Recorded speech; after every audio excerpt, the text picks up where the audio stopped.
Horizontes culturales. Arte. Pueblos originarios. Fiestas y tradiciones. Educación artística. Gestión cultural. Creación. Identidad.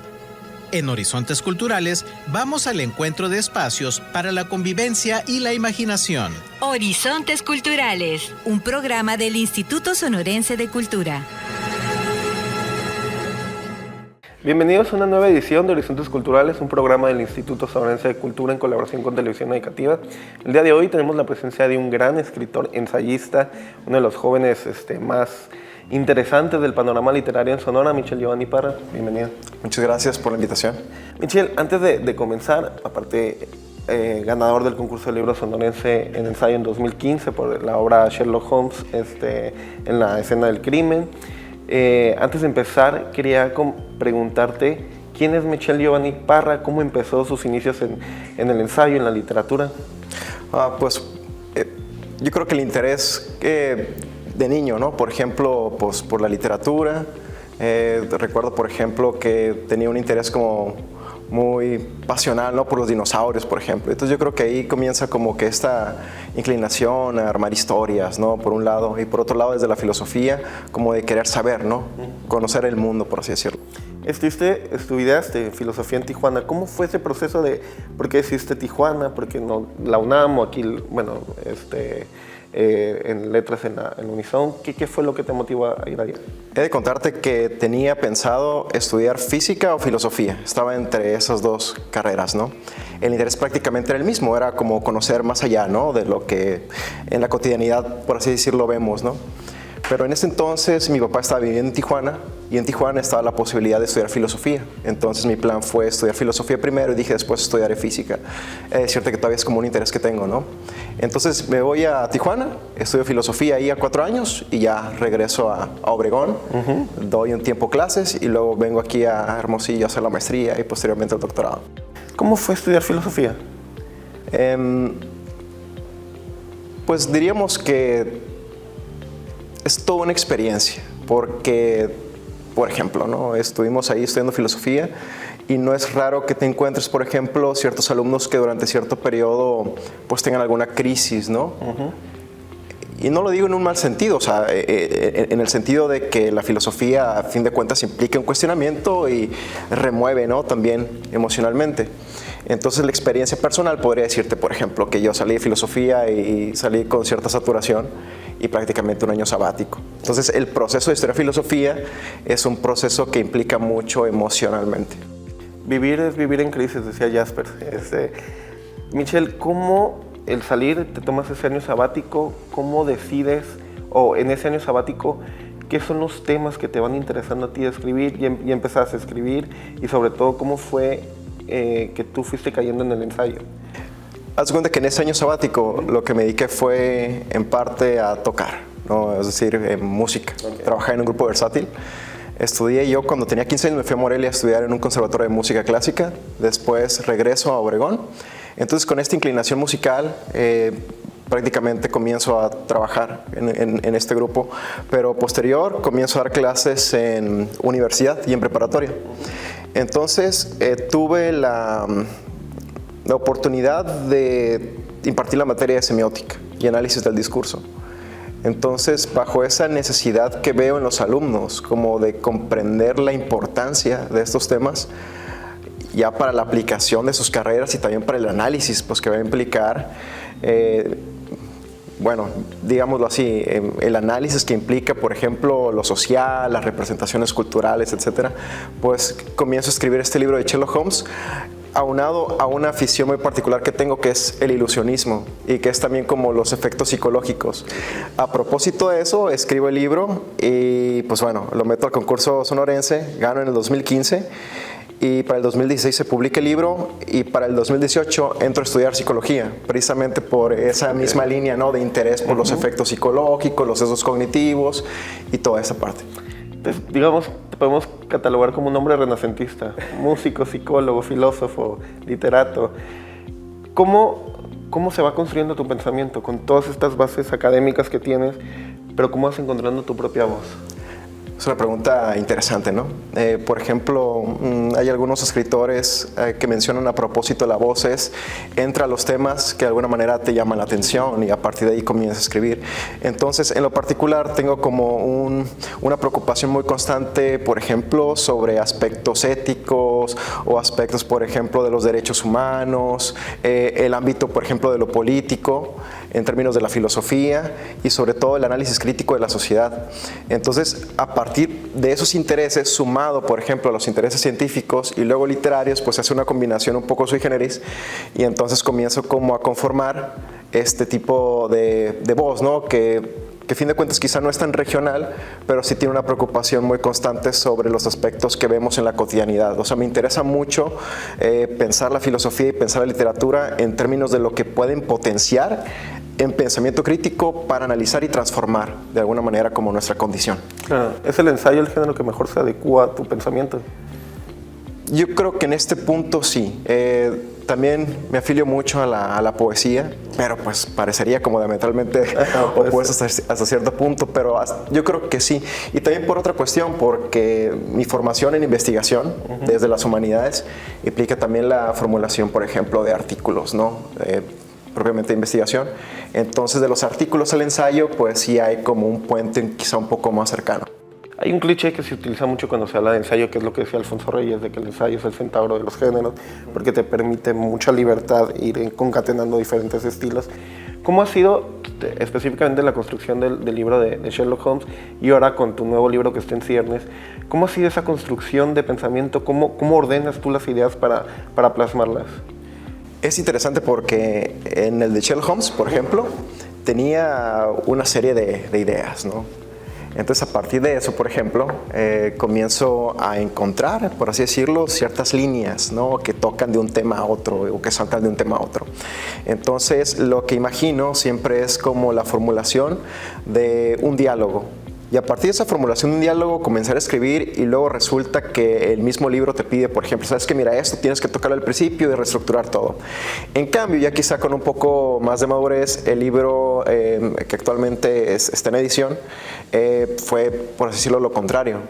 Fue como comenzar, escribir, principio a fin, ¿no? Siguiendo una línea, pensando como en una argumentación que se va elaborando, que se va desarrollando con ciertas referencias y contextos que estoy viendo pues muy actuales.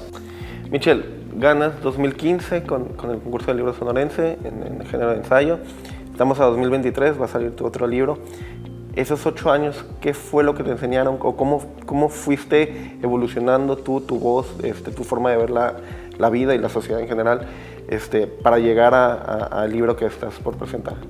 Es muy interesante como ese trayecto porque cuando sales de la universidad sales todavía con, voy a decirlo así, como el discurso muy interiorizado o como un cierto introyecto de las voces de tus profesores, ¿no? En términos, por ejemplo, de seguir líneas temáticas o en términos, por ejemplo, de ciertas teorías y conceptos. Entonces todavía Sherlock Holmes en la escena del crimen mantiene como esta voz todavía como muy empapada del contexto de los maestros. Y he de contarte que en ese periodo traía como una inclinación más, por así decirlo, postestructuralista, ¿sí? O quizá diríamos posmoderna, ¿no? En cambio, en este trayecto, de pronto, al ver necesidades, sobre todo éticas y de aspectos sociales, voy viendo en el crecimiento filosófico como ciertas cuestiones argumentativas que ya no comienzo como a estar tan de acuerdo. Entonces pasa algo muy curioso porque caigo a algo que en la filosofía contemporánea se llama nuevos realismos. Y los nuevos realismos, que en su mayoría son generados por filósofos jóvenes, pues de pronto encuentro que había cierto eco de algunas cuestiones que ya había pensado. Entonces comienzo como con este interés y es prácticamente lo que desarrollé en la tesis doctoral. Entonces fue por ahí. Digamos que de una postura más constructivista me voy quizá a un extremo más realista, ¿no? A pensar una realidad robusta, pero en sus diferentes campos de sentido, diríamos. Y a propósito de eso, de los campos de sentido, es un concepto de un filósofo, Marcus Gabriel, que conocí recientemente, ¿no? En persona y pudimos dialogar y pues fue como un reforzamiento, ¿no? Como estas intenciones actuales, ¿no? Del pensar contemporáneo. ¿En qué consisten los nuevos realismos? prácticamente lo que se trata es como volver a preguntarnos sobre la realidad de las cosas. Por ejemplo, si nosotros pensamos en ese aspecto, sería como este cuestionamiento a las filosofías que siempre consideran que hay una interfase o que hay algo que siempre está mediando entre el pensamiento y las cosas, de tal manera que se nos va la realidad. Entonces, el nuevo realismo lo que pretende o lo que busca es, por así decirlo, interrogarnos o volver a pensar la posibilidad de conocer la cosa en sí, que de pronto estaba como desaparecida, ¿no? Y eso implica pues toda una formulación de argumentos muy interesantes, argumentos también que implican todo un reconocimiento de la tradición filosófica. Y no solo eso, sino también de voces que no estaban, por así decirlo, en el discurso hegemónico. Entonces hay diálogos, por ejemplo, con epistemologías del sur, o diálogos, por ejemplo, con pensamiento decolonial, etcétera. Pero siempre miras de esta intención filosófica de conocer las cosas y quitarnos como este lastre de considerar que todo es relativo, ¿no? Es un regreso a la fenomenología.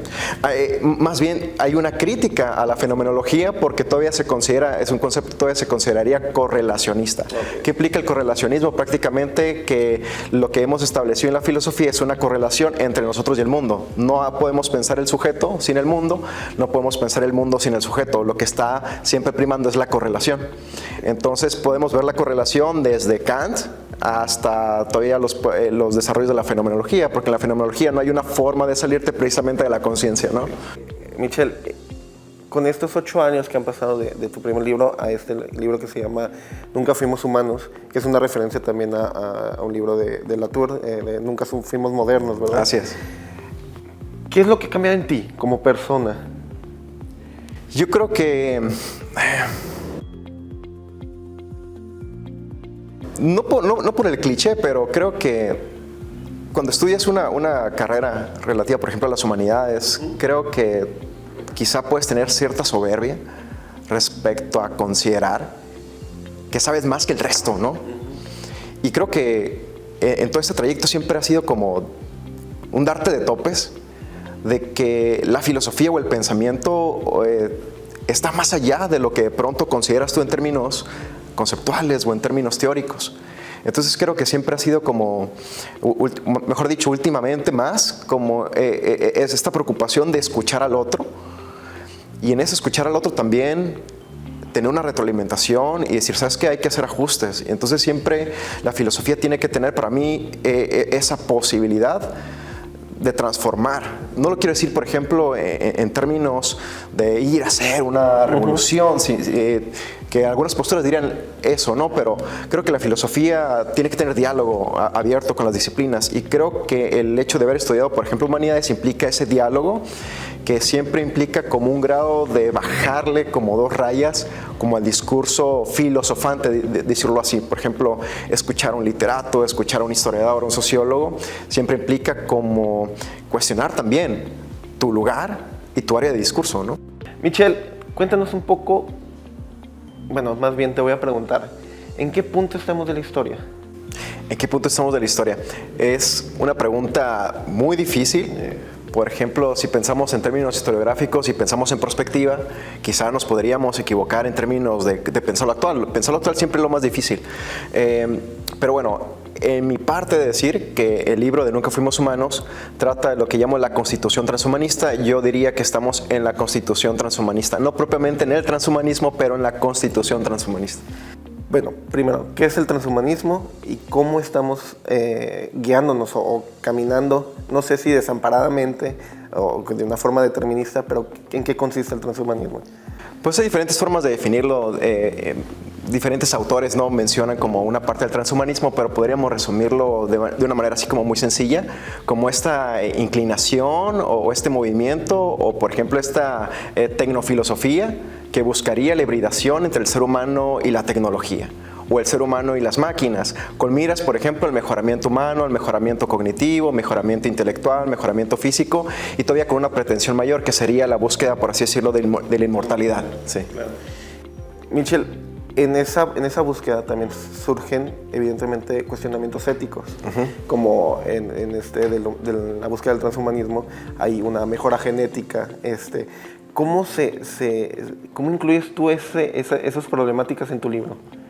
Ok, mi pregunta, más que la preocupación ética que sí está, Pero por un lado fue como, a ver, tengo que suspender ahorita como el criterio ético para ver cómo hemos llegado hasta aquí. Y en ese interés de cómo hemos llegado hasta aquí, suspendo un poquito estos criterios éticos para ver cómo las técnicas, los avances tecnológicos, las representaciones culturales, sociales o los intereses, por ejemplo, discursivos, para que se genere este tipo, por así decirlo, de vector tecnológico en relación a una noción antropológica. Entonces, bajo estas nociones, mi preocupación más bien es, me interesa saber cómo llegamos hasta aquí para ver si podemos cambiar como el tipo de constitución en el que estamos. Y de esa manera ahora sí conectar la ética, que implicaría no solamente, por así decirlo, ajustes en términos, por ejemplo, de, a ver, este dispositivo, por ejemplo, ofrece algo, podemos cambiarlo, sino irnos más atrás. Es decir, ¿qué es lo que soporta ese dispositivo en términos de nuestras prácticas o discursos para cambiar el vector político y social en este caso? ¿Dónde entran, por ejemplo, los paradigmas que me enseña Kuhn, incluso desde la epistemología de la ciencia de Lakatos y todos ellos? ¿Cómo se inserta en esta nueva época en la que estamos viviendo? Ok, bueno, creo que dependería mucho desde el marco, desde donde lo vemos, ¿no? En lo personal, por ejemplo, con una visión neorrealista no estaría yo tan de acuerdo, por ejemplo, con una noción de las revoluciones científicas en términos, por ejemplo, de Kuhn, ¿no? O por ejemplo, si pensamos en un cinturón que se va manteniendo y que se hacen ciertos ajustes pero que se mantenga eso, por ejemplo, como Lakatos, quizá estaría más de acuerdo en el sentido de que se mantiene, por así decirlo, ciertos puntos para que desde ahí sirvan como dispositivos para generar esas prácticas. Pero creo que sí necesitamos como cambiar, por así decirlo, los marcos teóricos y metodológicos para pensar la actualidad, ¿no?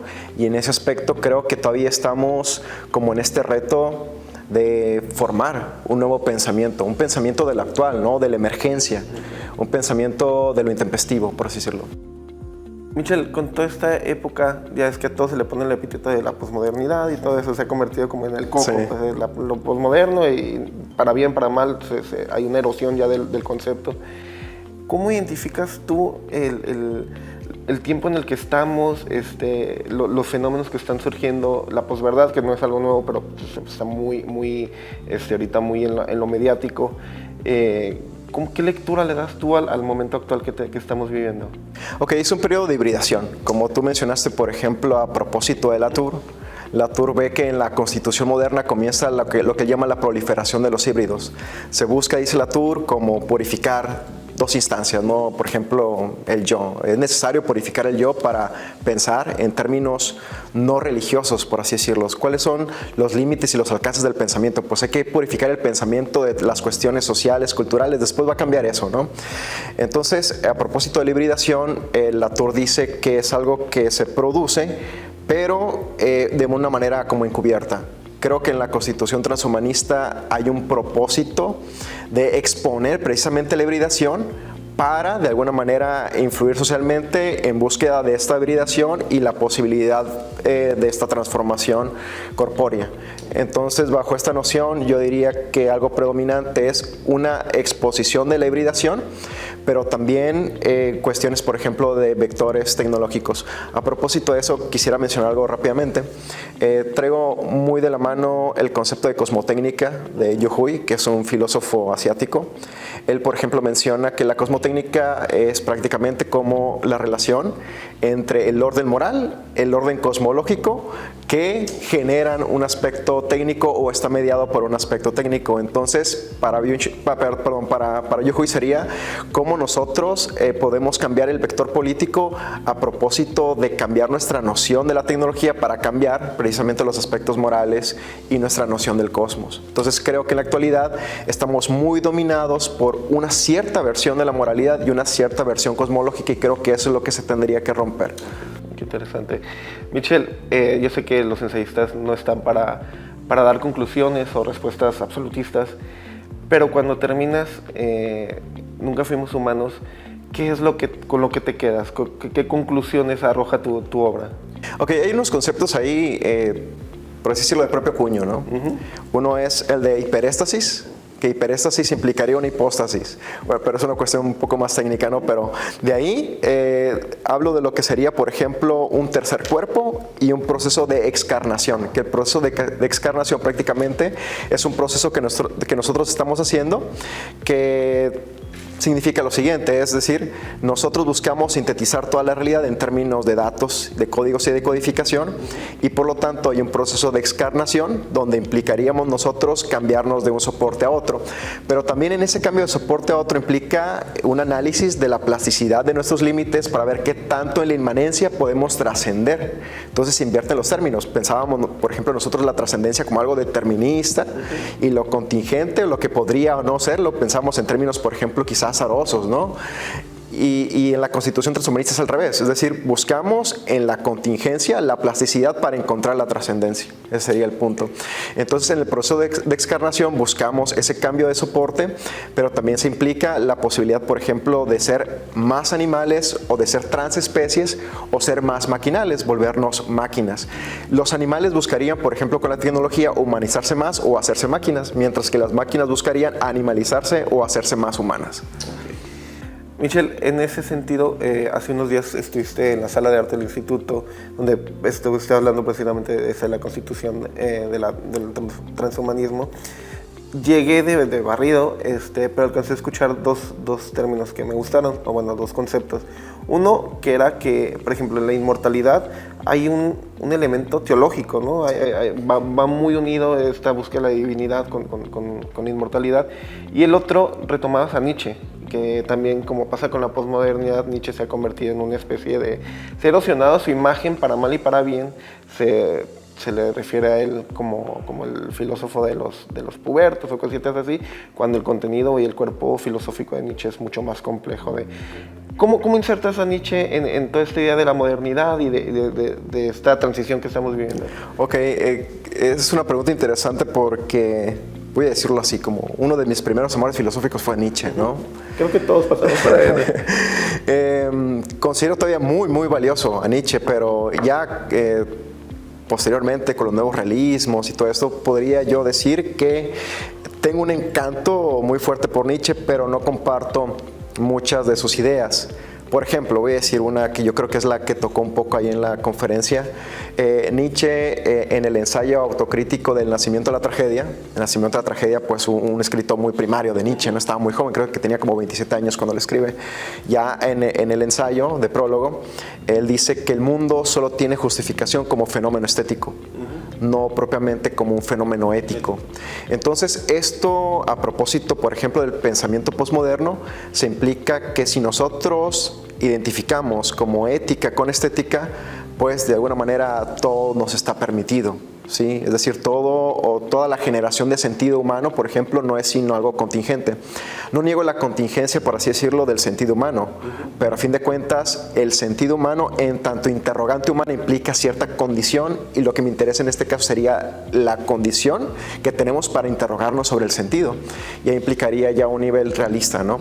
Entonces, a propósito de Nietzsche, yo creo que por ahí iría la crítica, es decir, en Nietzsche todavía mantiene como, por así decirlo, producto teológico, como una negación de decir, bueno, si todo el armatoste cristiano se cae, entonces existe una contingencia total, y negaríamos, por ejemplo, la contingencia total en ciertos campos de sentido. Michel, ya finalmente se nos acaba el tiempo, pero ¿dónde vamos a poder conseguir tu libro? Ok, pues actualmente todavía está en edición. Okay. Yo espero que ya este año salga. Y pues yo creo que ya veríamos, ¿no? sobre el trayecto, pero mi interés es publicarlo con ya alguna editorial. Okay. Michel, mil gracias por tu tiempo. Es un lujo escucharte y poder aprender de ti. Esto fue otra edición de Horizontes Culturales. Soy Omar Quintán y nos vemos la siguiente semana. Muchas gracias. Horizontes Culturales. Arte. Pueblos originarios. Fiestas y tradiciones. Educación artística. Gestión cultural. Creación. Identidad. En Horizontes Culturales vamos al encuentro de espacios para la convivencia y la imaginación. Horizontes Culturales, un programa del Instituto Sonorense de Cultura.